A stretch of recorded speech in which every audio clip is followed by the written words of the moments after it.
Good morning, everyone. Dillon is joining us, of course. He'll be talking about the weather in just a few seconds for us. It's actually going to be a pretty nice day, I think, for many of us here in our area. I'm Scott Engen. Lisa joining us, of course. We have some headlines we want to share with you, and we're going to start things off with that weather, though. Dillon, tell us what's going on out there. Yeah, a seasonable day today. Not as breezy as it has been. That'll be probably the biggest thing you'll notice stepping outside this afternoon. We're going to have partly cloudy skies, and partly cloudy this time of year is kind of different, so you'll probably see some clouds during the day and some sunshine, so not cloudy all day, but definitely going to see some sunshine as well. Probably more sunshine than we've seen the past couple of days. It's been kind of dreary. Yeah. Not here in Fargo, but I know some parts of northern Minnesota have not seen the sunshine in a while. So hopefully you get some today. Temperatures, seasonable, 50s, so pretty nice, and we're continuing to warm up as we go towards the weekend, which we all like to hear. Halloween. Halloween looks super nice too. It's going to be a big weekend. I'm sure there's going to be Halloween parties Friday, Saturday, Sunday. Oh yeah, Monday. absolutely. Especially with the weather nice, people can kind of walk around and do some different things. Two nice weekends in October in a row. Yeah. Well, do you want to expand on that, because that's what you were talking about on First News this morning? Just really how nice. October has been. Yeah. So far for the month of October, both Fargo and Grand Forks have had 7 days of 70-degree temperatures or warmer.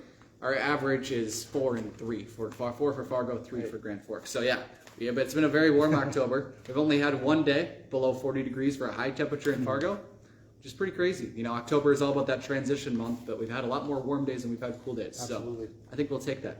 I haven't got that big snowstorm yet either. So no, not for us. That's a positive. That is a positive, but don't jinx it. I'm not saying there's anything coming, but hey, November if is coming. If it happens, we're probably going to blame you, but... Yeah, that's fine. I'll take it. That's all right. Well, Dillon, thank you. Appreciate your time, man. Before we get into the headlines, thank you, Dillon. I just want to remind everyone you can watch and listen. Of course, this live stream is on Facebook Live right now. You can watch it on your feed later. You can also find it on our InForum YouTube channel or on your favorite podcast platform as well. It's a great way to get your news and weather to start your day. Just go to inforum.com/podcast and look for InForum Minute. Perfect. Let's start with some big news off the campaign trail. Minnesota governor candidate Scott Jensen has received an endorsement from former President Donald Trump. It happened just before 11 o'clock last night, so some of you may have been in bed by then, but Trump posted the announcement on Truth Social, and he said that he supports Jensen's stance on cracking down on crime, and that if Jensen is elected governor, there won't be, quote, any more fiery takeovers of police precincts. Jensen said he did not expect this endorsement from Trump, but that he is grateful that the former president has recognized his ability to lead. Okay, I'm sure we're going to cover that and have more updates and developments on that throughout the day, so be sure to tune in tonight on WDAY. Going back to some other local news, we have some crime stories we're following for you and want to update you right now.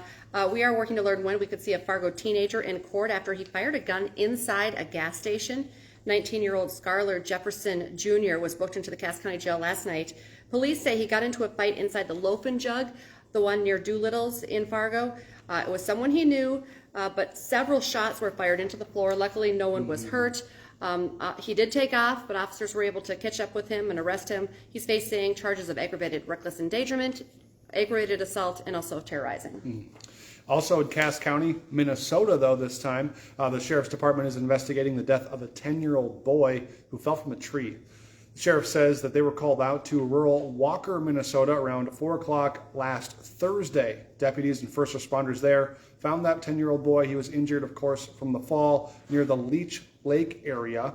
First responders did treat him on the scene. They actually transported him by ambulance to a medical helicopter. But despite all of those life-saving efforts, unfortunately, that 10-year-old boy did die from his injuries. Right now, the Morrison County Sheriff's Office is asking for your help in finding people who broke into a restaurant in Randall, Minnesota. It happened at the Stonehill Bar and Grill sometime overnight over the weekend, Sunday the 23rd. Deputies tell us the suspects went in through a door on the back side of the bar. We're learning that they actually stole a safe that had cash inside, along with cash as well from the pull tab machine. They also took a toolbox. A lot of tools were taken. So if you have any information, you're asked to call the Morrison County Sheriff's Office. We have new developments on a shooting that we've been actually covering for 2.5 months now. Police officers involved in the fatal shooting of a Mapleton man have been cleared of any wrongdoing in that incident.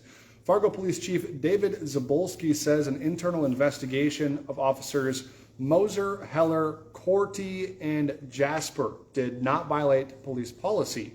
The 4 officers have since returned to duty, and this all stems from an incident where Andrew Martinez was having a mental health crisis.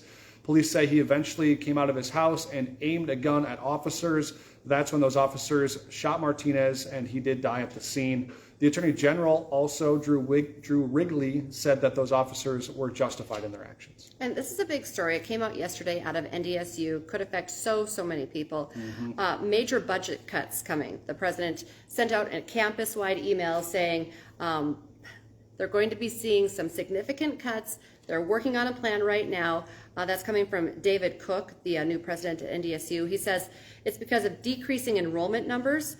He says they need to address the $10.5 million shortfall that NDSU will experience over the next 3 years. So that process is just getting started. We'll continue to follow that story for you. Yeah, going to be a big one going forward, I'm sure.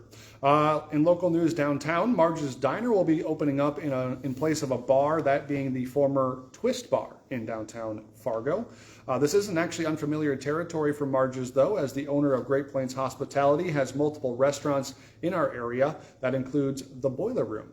The diner will serve as an extension of Marge's Bar, and the new diner will feature a salad bar and some of that good old Midwest comfort food. And the hope is to have that open towards the end of November. And we hope that you check that out because, of course, you probably know Scott is new to the area. Yes. So every time we talk about a new business, new restaurant, we're like, you should try that. I'm going to have to do it. Add it to the list. Well, maybe Scott wants to buy a bridge. Well, there's one for sale right now, and it's a good deal. Well, it's $1, but there's a catch. Polk County is selling the Neilsville Bridge for just $1. The catch is that you have to pay to move it, and that could be like $50,000 to $100,000. It was built in 1938. And of course, there was a hole in it developed. They want to put in a new bridge. They've actually applied already for a $23 million grant. So the Neilsville Bridge, they will have a new one that connects Cummings, North Dakota, and Neilsville, Minnesota. But hey, if you want to buy it, it's for sale for $1. $1. Just got to pay for all those moving costs. You got to pay for that, yeah. Another kind of fun local story here this morning. The New York Times is following a trip that one of its reporters made. They actually reported on Fargo. They made a trip to the city. That was New York Times reporter Danielle Braff. She wrote an article documenting her time in our area, and she said that her expectations were actually blown out of the water. So that's really cool to hear kind of on a national level. She said that she traveled here with her daughter, and they explored multiple shops and restaurants, specifically in downtown Fargo. And the Braffs have traveled to many cities and countries across the world and across the U.S., but they noted that Fargo had some of their favorite shopping. So okay, that's exciting. Good publicity, good marketing for Fargo for sure. Heading into some of our national headlines, the FDA has issued a warning about the Mighty Bliss electric heating pads, a recall that could affect a lot of people. Maybe if you have a bad back, maybe you're just using that heating pad to warm you now that it's becoming a little bit cooler for the winter months.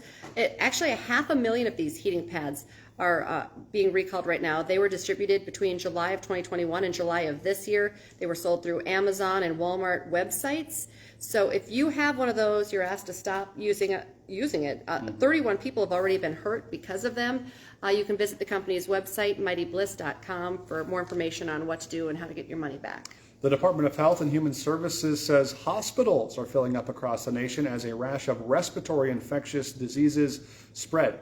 Officials say RSV, influenza, and enterovirus cases are very high right now, and is causing many medical facilities to be overwhelmed. In fact, the department says more pediatric hospital beds are now filled than they have been since 2020, which is, of course, when the pandemic began. That is causing some parents to have trouble getting doctors for their children, no matter what ailment they may be battling. Big news out of LinkedIn. They say they're taking new steps to protect its users from fake accounts. It's kind of like across all platforms of social media right now, and it includes LinkedIn. The company says it's already able to detect about 90% of fake accounts with its built-in defenses. LinkedIn just removed more than 16 million of these fake accounts just in the second half of last year.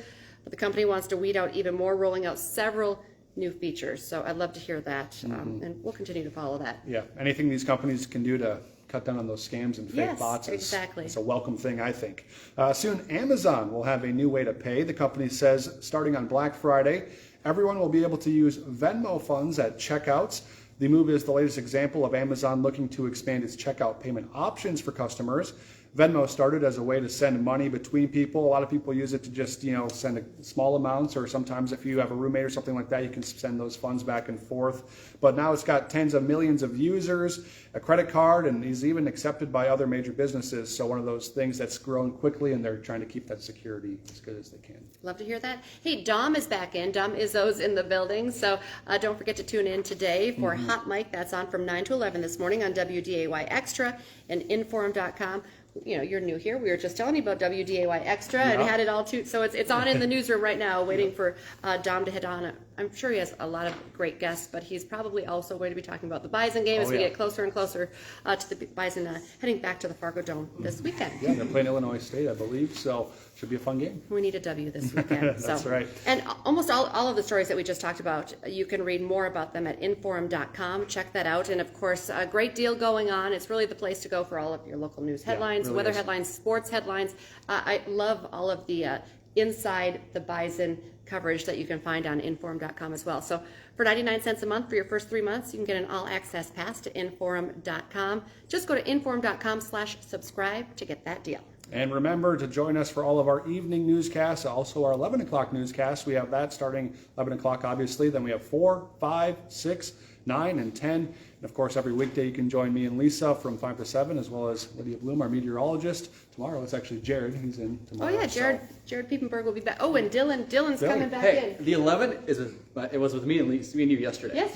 But now it's with me and you today. Yeah, me and you today. Oh, We're yeah. gonna crush it. And tomorrow. And tomorrow. It's gonna be fun. You don't want to miss that. We're gonna have too much fun. Becky will be back, but not till next week. Yes. So we're kind of taking turns, hanging out with Dylan. I'm still here though. Don't worry. Dylan is the not star allowed of to the take show. a day off. So it's really the Dylan news at 11. Sure. Dylan weather at 11. We'll just fill in awesome. the gaps. So yeah, be sure to tune in. Scott will be taking over the show Yeah. today and tomorrow. Debuting in Who's 11. doing it Friday? I'm Back back. to you. Okay.